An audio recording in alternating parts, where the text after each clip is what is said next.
এই ইলেকশন করতে যেই ঢাকা 8-এর সিটে কে প্রার্থী, সেই ইনকলাব মঞ্চ।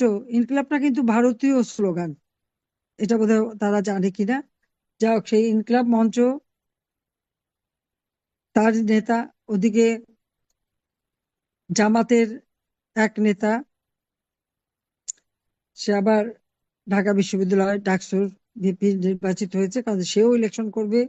বিএনপির একজন, এরা সবাই ইলেকশন করতে যে এই হাদিয়ে তারাই গুলি করে। কারণ ওইভাবে টার্গেট করে মাথায় গুলি করা, জামাত যাদেরকে ট্রেনিং করা নিয়ে আসছে পাকিস্তান থেকে, বা এই বিএনপি হিজবুত তাহরীর, এরা ছাড়া আর কেউ ওভাবে গুলি করতে পারে না। কিন্তু তাকে হত্যা করার পর সারা দেশে যে নির্যাতন, অগ্নিসন্ত্রাস শুরু করেছে, তো তোমরা একটা লাশের বোঝা নিতে পারো না।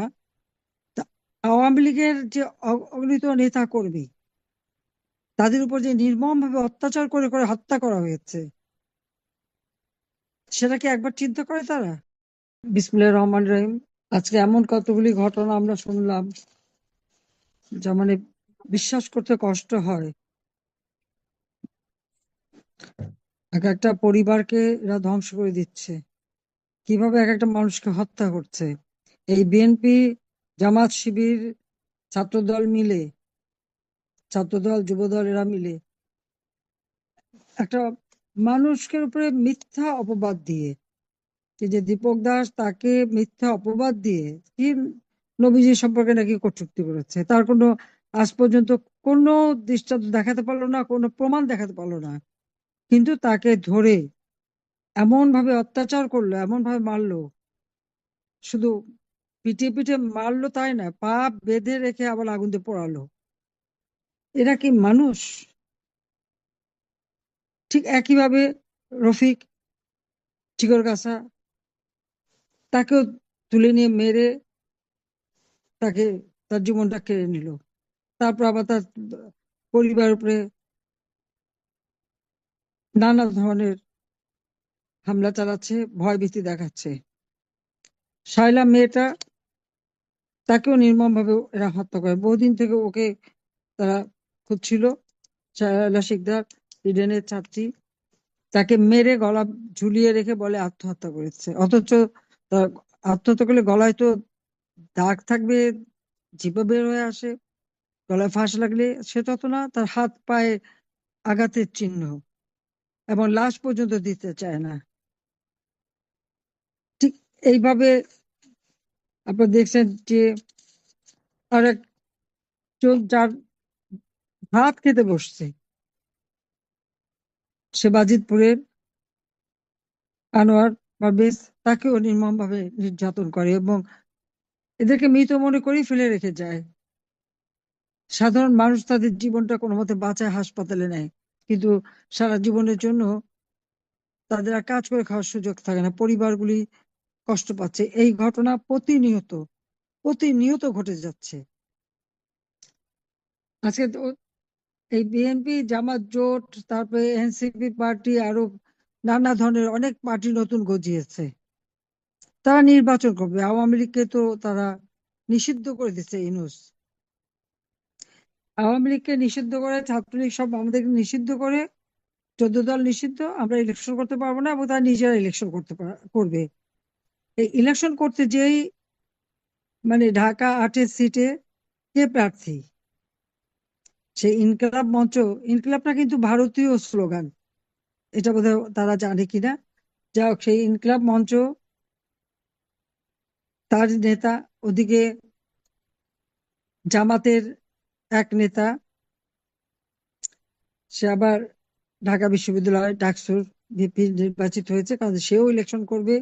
বিএনপির একজন, এরা সবাই ইলেকশন করতে যে এই হাদিয়ে তারাই গুলি করে। কারণ ওইভাবে টার্গেট করে মাথায় গুলি করা, জামাত যাদেরকে ট্রেনিং করা নিয়ে আসছে পাকিস্তান থেকে, বা এই বিএনপি হিজবুত তাহরীর, এরা ছাড়া আর কেউ ওভাবে গুলি করতে পারে না। কিন্তু তাকে হত্যা করার পর সারা দেশে যে নির্যাতন, অগ্নিসন্ত্রাস শুরু করেছে, তো তোমরা একটা লাশের বোঝা নিতে পারো না। তা আওয়ামী লীগের যে অগণিত নেতা কর্মী, তাদের উপর যে নির্মমভাবে অত্যাচার করে করে হত্যা করা হয়েছে, সেটা কি একবার চিন্তা করে তারা?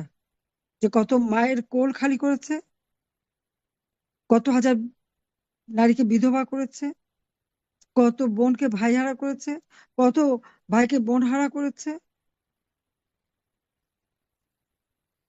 এটা তারা বোধহয় উপলব্ধি করতে পারে না, কারণ অন্যকে হত্যা করা। আর শুধু তাই না, এটা ঘটনা কেন্দ্র করে সেই একজন বয়স্ক সাংবাদিক নুরুল কবির, তাকে যেভাবে অপমান করলো, সারা জীবন সে আমার বিরুদ্ধে নানা সমালোচনা করেছে। কই, আমি তো কখনো, আমি বা আমার দলের কেউ কোনোদিন তাকে তো অপমান করেনি, তার গায়ে হাত তোলেনি। ইউনূস, ডক্টর ইউনূস অবৈধভাবে সংবিধান লঙ্ঘন করে ক্ষমতা দখল করেছে। কাজে ক্ষমতাটাকে টিকে থাকার জন্য যত রকমের অপকর্ম আছে আর যত রকমের নির্যাতন আছে সেটা সে করে যাচ্ছে। আর সব হচ্ছে আওয়ামী লীগের উপরে ক্ষোভ, স্বাধীনতার উপরে ক্ষোভ, সকল চিহ্ন একে একে মুছে দিচ্ছে। তার উপর তাদেরই আপনজন, যারা এত দিন ধরে লিখে লিখে শেখ হাসিনার বিরুদ্ধে লেখা আর ইউনূসের গুণগান। এমনকি ডক্টর ইউনূসকে নিয়ে তো মাহফুজা নাম 2007 সালে রাজনৈতিক দল করতে গিয়েছিল। মতিউর রহমান তো মাত্র 2 দিন আগেও বলেছে শেখ হাসিনা কোথায়, আমি আছি, সে নাই।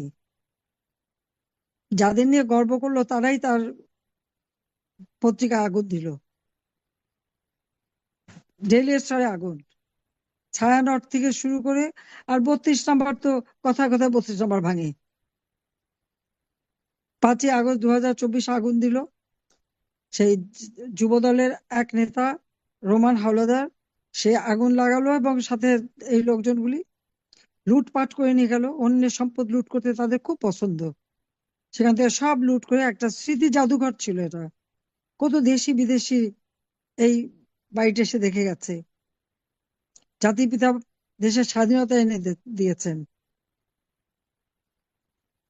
রাষ্ট্রপতি হিসেবে বা প্রধানমন্ত্রী হিসেবে তিনি সরকারি বাসভবনে থাকেননি, ওই ছোট্ট বাড়িটাই থেকেছেন।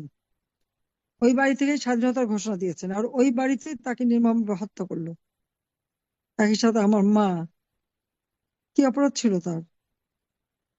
আমার বাবা তো খালি জেলে জেলেই থাকতো, আর নয়তো সারাদিন দল নিয়ে ব্যস্ত, আর মা তো সবকিছু দেখাশোনা করতেন। আমার 3টা ভাই, সবই তো আমার ছোট। কামাল জামাল মুক্তিযোদ্ধা, তাদেরকে হত্যা করলো। তার কেবল বিয়ে হয়েছে, 1 মাসও তো পুরো হয়নি, সেই বৌদির হাতে মেহেদি রং তখনও আছে। তাদেরকে হত্যা করেছে। আমার 10 বছরের ভাইটা ছোট্ট রাসেল, তার অপরাধ কি ছিল? তাকে হত্যা করলো। আমার একমাত্র চাচা, সে গাবন হয়েছে, সেও মুক্তিযোদ্ধা, পঙ্গু ছিল, পঙ্গু মানুষটাকেও ছাড়েনি। আমার মেজো ফুপুর বাড়ি, সেজো ফুপুর বাড়ি আক্রমণ করে। সেখানে সেই শেখ ফজলুল হক মনি, তার স্ত্রী অন্তঃসত্ত্বা, সে তো আমার সেজো ফুপুর মেয়ে। ওই অবস্থায় তাকে গুলি করে, দুজনকে স্বামী স্ত্রী একসাথে গুলি করে হত্যা করে। তার ছোট ছোট বাচ্চা, একটা 3 বছরের, একটা 5 বছরের। বাবা মায়ের লাশের পাশে গিয়ে তারা কান্নাকাটি করে, বাবা ওঠো মা ওঠো, বাবা ওঠো মা ওঠো। কে শুনবে বাবা মা? তাদেরকে তো হত্যা করেই চলে গেছে। আমার সেজপুর বাড়িতে যে গুলি করে, আমার ফুপাকে হত্যা করে, সেও মুক্তিযোদ্ধা। তার ছেলে, মেয়ে, নাতনি, 10 বছরের ছেলে, 13 বছরের মেয়ে, 4 বছরের নাতি, তার ভ্রাতুষ্পুত্র সাংবাদিক, মুক্তিযোদ্ধা, সাংস্কৃতিক কর্মী, তাদেরকে নির্মম ভাবে হত্যা করে একই দিনে একই সাথে। আমার বাবার মিলিটারি সেক্রেটারি, তাকে পর্যন্ত হত্যা করে। কেন এই হত্যাকাণ্ড? আজকে স্বাধীনতা পেয়েছে, জাতির পিতা বঙ্গবন্ধু শেখ মুজিবুর রহমানই তো স্বাধীনতা এনে দিয়েছেন। তার হাতে গড়া বাংলাদেশ, আওয়ামী লীগই তো সংগ্রাম করেছে তার নির্দেশে, জনগণকে সাথে নিয়ে মুক্তিযুদ্ধ বিজয় এনে দিয়েছে। এই স্বাধীনতা তো আওয়ামী লীগের অবদান, জাতির পিতা বঙ্গবন্ধু শেখ মুজিবের অবদান, তার নেতৃত্বে আওয়ামী লীগ এই স্বাধীনতা এনে দিয়েছে। সেই আওয়ামী লীগকে আজকে ব্যান করে দিল। আওয়ামী লীগ নির্বাচন করতে পারবে না। কারণ আমার বিরুদ্ধে, আওয়ামী লীগের বিরুদ্ধে এত অপপ্রচার করার পরেও বাংলাদেশের মানুষের আস্থা বিশ্বাস আমাদের উপর আছে। কারণ আজকে মানুষ তুলনা করতে পারে, ওই ডক্টর ইউনূস ক্ষমতা আসার পর দেশটাকে তো ধ্বংসের দিকে নিয়ে গেছে। হত্যা, খুন, লুটপাট, চুরি, ডাকাতি বিএনপি আর জামাত শিবির মিলে আর ছাত্রদল মিলে যেভাবে করে যাচ্ছে সারা বাংলাদেশে, আওয়ামী লীগের একটা পরিবারও সুস্থ নাই। দিনের পর দিন তাদের উপরে নির্যাতন চলছে, অর্থনীতি ধ্বংস করে দিচ্ছে, অর্থনৈতিকভাবে প্রত্যেকটা মানুষকে পঙ্গু করে দিচ্ছে। তার ফলে জাতীয় অর্থনীতিও আজকে ধ্বংসের মুখে।